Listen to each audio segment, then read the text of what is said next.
길 아저씨, 손 아저씨. 권정생 글, 김용철 그림. 옛날에 두 아저씨가 있었어요. 윗마을 길 아저씨는 두 다리가 불편했어요. 그래서 어릴 때부터 방 안에서 꼼짝 못하고 앉아서만 살았대요.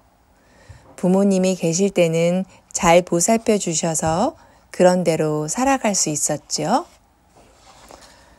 아랫마을 손 아저씨는 두 눈이 보이지 않았어요. 태어날 때부터 눈이 보이지 않았으니 얼마나 슬펐겠어요. 손 아저씨 역시 다 자랄 때까지 부모님의 보살핌으로 집안에서만 더듬거리며 살아갔지요. 세월이 흘러 길 아저씨네 부모님도 손 아저씨네 부모님도 모두 세상을 떠나버렸어요. 이제 두 사람은 어떻게 살아야 할까요? 길 아저씨는 방 안에 꼼짝 않고 앉아서 슬프게 울고 있었어요. 두 다리를 못 쓰니까 아무 데도 나갈 수 없어서 막막할 수밖에요. 손 아저씨도 어렵기는 마찬가지였어요. 그런데 손 아저씨는 다행히 지팡이를 짚고 더듬더듬 밖으로 나들이를 할 수 있었지요. 그래서 바가지를 들고 이 집 저 집 끼니를 구걸해서 먹고 살았어요. 어느 날이었어요. 손 아저씨가 커다란 대추나무 집에 구걸하러 갔을 때 그 집 할머니가 말씀하셨어요. 에그, 딱하기도 하지. 하지만 윗마을 길총각한테 비하면 괜찮은 편이야. 길총각은 두 다리를 못 쓰니 방 안에서 꼼짝 못하고 앉아만 있다는구먼. 손 아저씨의 머릿속에 무언가 번쩍 떠올랐어요. 할머니, 좀 힘드시겠지만 저를 윗마을 길이한테 데려다 주시겠어요? 거기에 가서 무엇하게? 무언가 서로 도울 일이 있을 것 같아서요. 둘 다 불편한 몸인데 뭘 어떻게 돕겠다는 거야? 할머니는 고개를 갸우뚱했지만 선뜻 손 아저씨의 손을 잡고 윗마을 길 아저씨네 집에 데려다 줬어요. 길 아저씨는 손 아저씨를 반갑게 맞았어요. 서로가 어려운 형편이니 마음이 금세 통한 것이지요. 여보게, 우리 서로 도와가면서 살도록 하세. 손 아저씨가 보이지 않는 눈으로 길 아저씨를 향해 웃었어요. 하지만 나는 걷지도 못하는데 어떻게 남을 도울 수 있겠나? 걱정 말게나. 다행히 나는 앞을 못 보지만 이렇게 두 어깨가 튼튼하니까 내가 자네를 업고 다니겠네. 길 아저씨는 금세 마음이 환하게 밝아졌어요. 그날부터 길 아저씨와 손 아저씨는 함께 한 몸처럼 살게 되었어요. 길 아저씨는 손 아저씨 등에 업혀 길을 잘 이끌어주고 손 아저씨는 길 아저씨를 등에 업고 어디든 잘 걸어 다녔으니까요. 길 아저씨와 손 아저씨는 이 마을 저 마을 다니며 구걸을 했어요. 이따금 어느 집에서 일감을 주면 새끼도 꼬고 집신도 삼았어요. 둘은 부지런히 일했지요. 봄이 오고 여름이 가고 가을이 가고 겨울이 가고 세월이 많이 흘렀어요.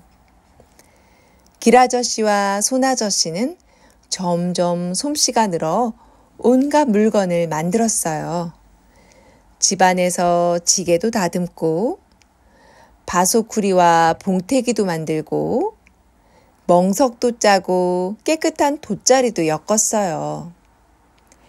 길 아저씨와 손 아저씨도 이제는 남에게 기대지 않고 살아갈 수 있었어요. 사람들이 아저씨네 집에 물건을 사러 왔어요. 꼼꼼하고 솜씨 좋은 아저씨네 물건을 모두들 좋아했어요. 아저씨네는 물건을 판 돈으로 옷도 사고 신발도 사고 아쉬운 살림살이를 모두 샀어요. 길아저씨가 먼저 장가를 갔어요. 강 건너 숙이라는 아가씨가 착한 아저씨한테 반해버린 거지요. 손 아저씨는 조금 늦게 연이라는 아가씨한테 장가들었고요. 두 아저씨는 부지런히 일을 해서 나란히 집을 새로 지었어요. 그렇게 두 아저씨는 사이좋게 이웃하고 함께 도우면서 오래오래 살았지요. 아주 행복하게요. 훨훨 간다. 권정생 글, 김용철 그림. 어느 산골 외딴 집에 할머니와 할아버지가 살고 있었어요. 할아버지는 밭에 나가 일하고 할머니는 집에서 길쌈을 했지요. 할아버지가 밭에서 돌아오면 할머니는 재미있는 이야기를 해달라고 졸라댔어요. 하지만 할아버지는 이야기라는 건 아무것도 할 줄 몰랐어요. 어느 날 할머니는 한 가지 꾀를 냈어요. 할머니는 정성껏 짜두었던 무명 한 필을 할아버지 앞에 꺼내 놓았지요. 영감, 오늘 장에 가서 이 무명 한 필하고 이야기 한 자리하고 바꿔오세요.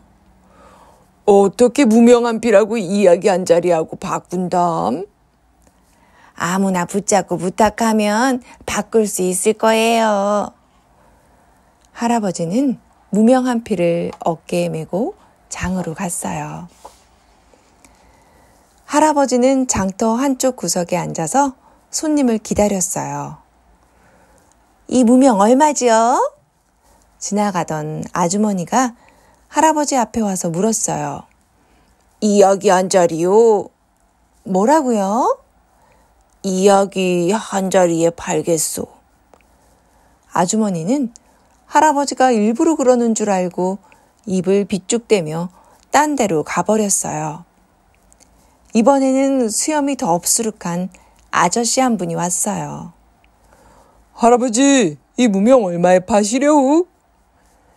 이야기 한 자리에 팔겠소. 뭐라고요? 이야기 한 자리에 판다 하잖소. 이번에도 털보 아저씨는 화가 나서 딴 데로 가버렸어요. 이 사람 저 사람 와서 보고 갔지만 무명 한 필을 사가는 사람은 아무도 없었어요. 저녁 때가 되자 사람들이 모두 돌아가고 장터는 텅 비어버렸어요. 할아버지는 할머니한테 좋은 이야기 한 자리를 가지고 가지 못해 걱정이 되었지요. 할아버지는 집을 향해 터벅터벅 걸어갔어요. 어느 마을 앞을 지나가는데 농부 아저씨들이 정자나무 밑에 앉아 쉬고 있었어요. 어깨에 메고 가는 게 뭐요? 코가 빨간 아저씨가 물었어요. 무명 한 필이요. 무엇하러 메고 가시오? 팔 거라오. 값이 얼마요? 돈은 안 받고 이야기 한 자리요. 농부 아저씨는 잠깐 어리둥절했어요. 그러다가 겨우 알아차렸지요. 그 무명 내가 사겠소. 할아버지는 빨간코 농부 아저씨와 마주 앉았어요. 그때 건너편 논에 커다란 황새 한 마리가 훨훨 날아와 앉았어요. 그러자 빨간코 농부 아저씨가 무릎을 치며 말했지요. 훨훨 온다. 할아버지도 잊어버리지 않으려고 똑같이 따라했어요. 훨훨 온다. 논바닥에 날아와 앉은 황새가 성큼성큼 걸었어요. 성큼성큼 걷는다. 성큼성큼 걷는다. 몇 걸음 걷던 황새가 이리저리 기웃기웃 살폈어요. 기웃기웃 살핀다. 기웃기웃 살핀다. 살피던 황새가 논바닥에 우렁이 한 마리를 보고 콕 찍어 잡아먹었어요. 콕 집어 먹는다. 콕 집어 먹는다. 빨간코 농부 아저씨가 갑자기 손뼉을 딱 치면서 예끼놈 했어요.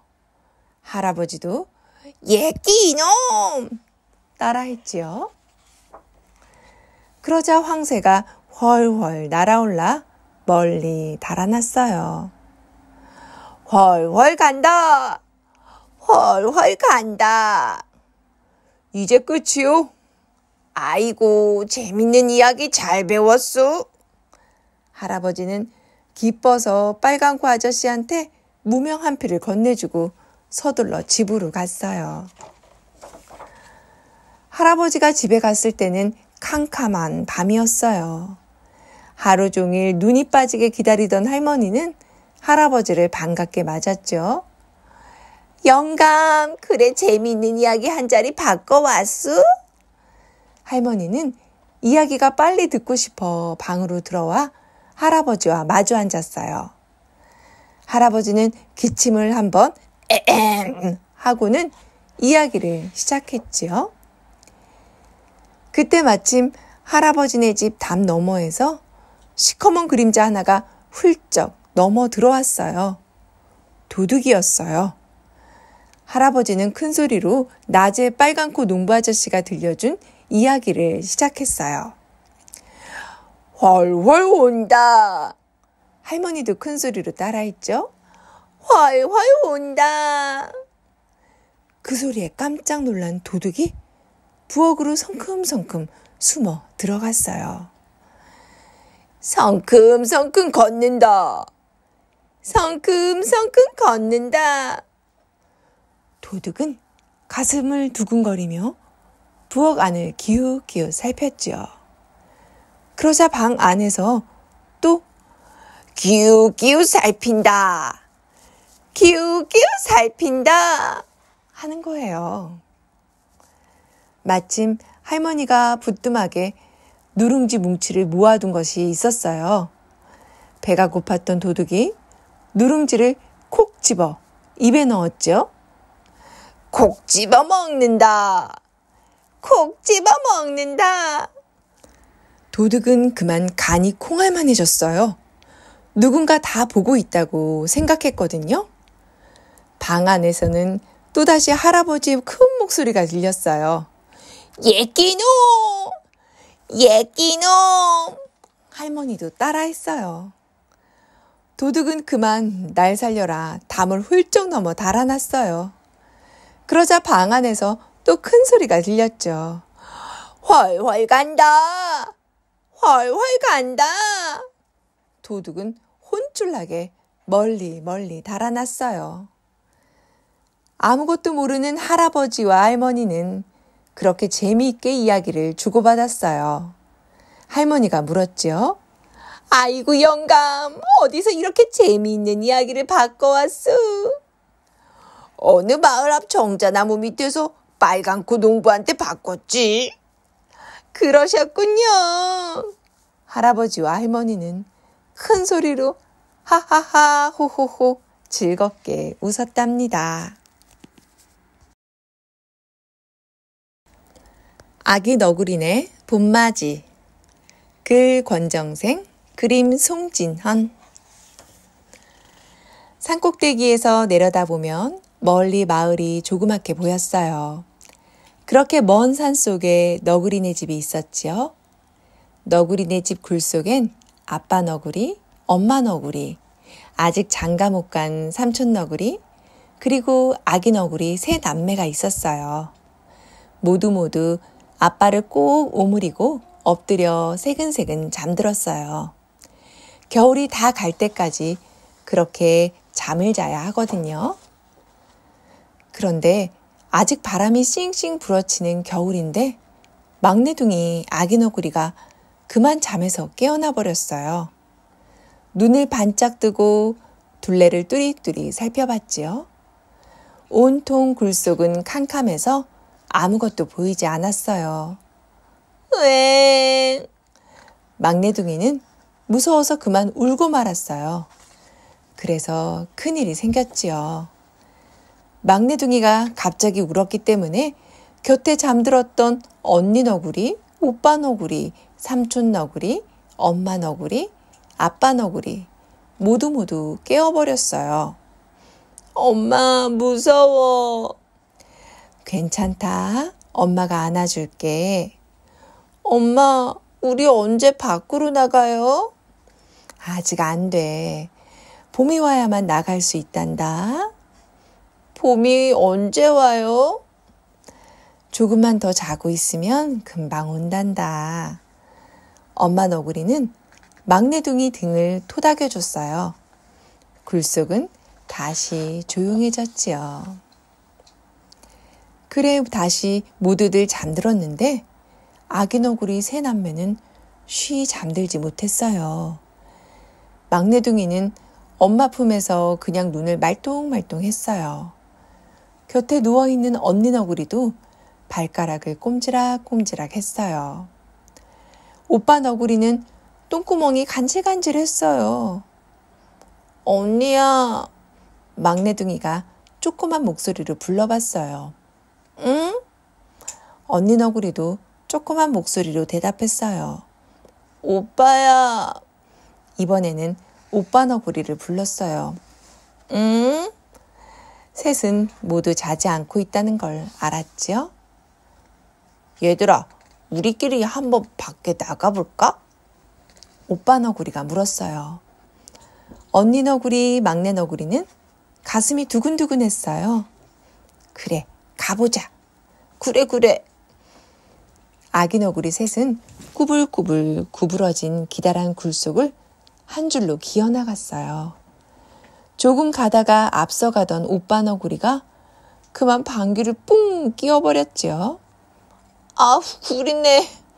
언니 너구리, 막내 너구리가 멈춰서서 코를 문질렀어요. 아기 너구리 셋은 겨우겨우 굴 들머리에 닿았지요. 굴문은 아주 비좁고 조그만했어요. 셋은 머리를 꼭 맞대고 밖을 내다봤어요. 그러자 무언가가 차가운 바람과 함께 얼굴을 후려쳤어요. 엄마야! 아기 너구리들은 깜짝 놀라 내다보던 얼굴을 얼른 안으로 움츠렸죠. 왜냐면 그때 밖에서는 한창 거센 눈보라가 부러치고 있었거든요. 저게 뭐야? 가까스로 정신을 차린 오빠 너구리가 말했어요. 어머나, 하얀 찔레꽃잎이 마구마구 쏟아진다. 언니 너구리가 그랬어요. 에구, 꽃잎이 어째서 이렇게 차갑니?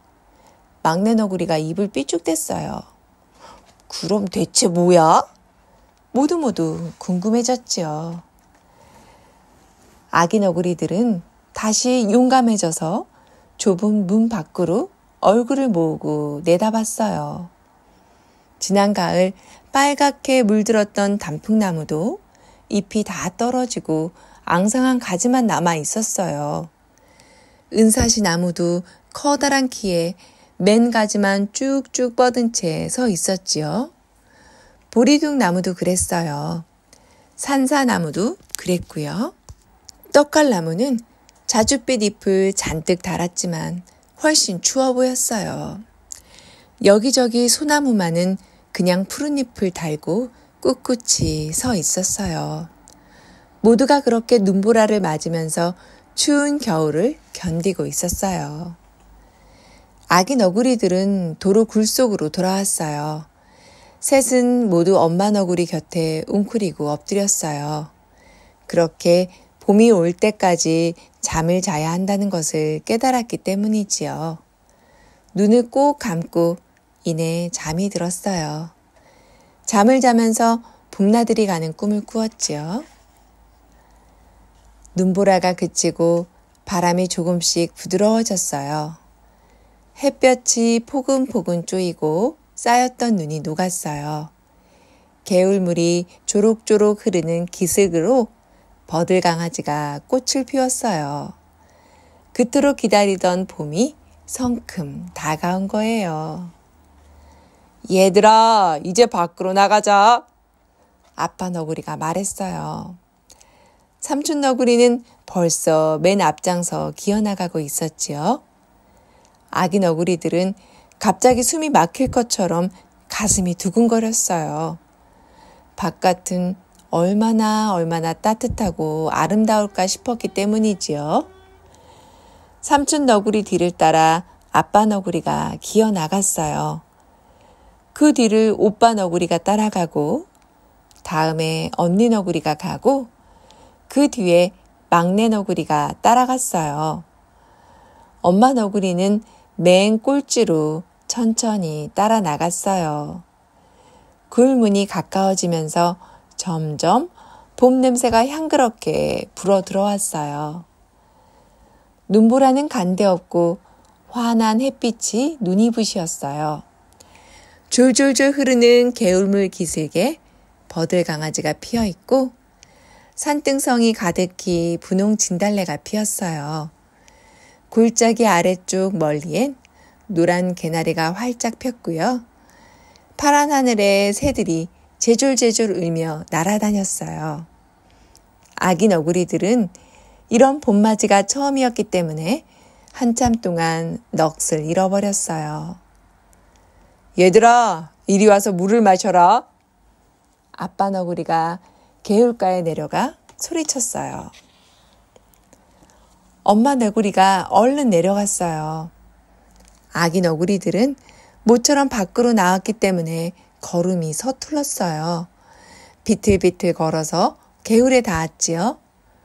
모두 시원한 개울물을 쭉쭉 마셨어요.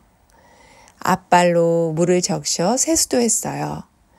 금방 새로운 기운이 쑥쑥 났어요.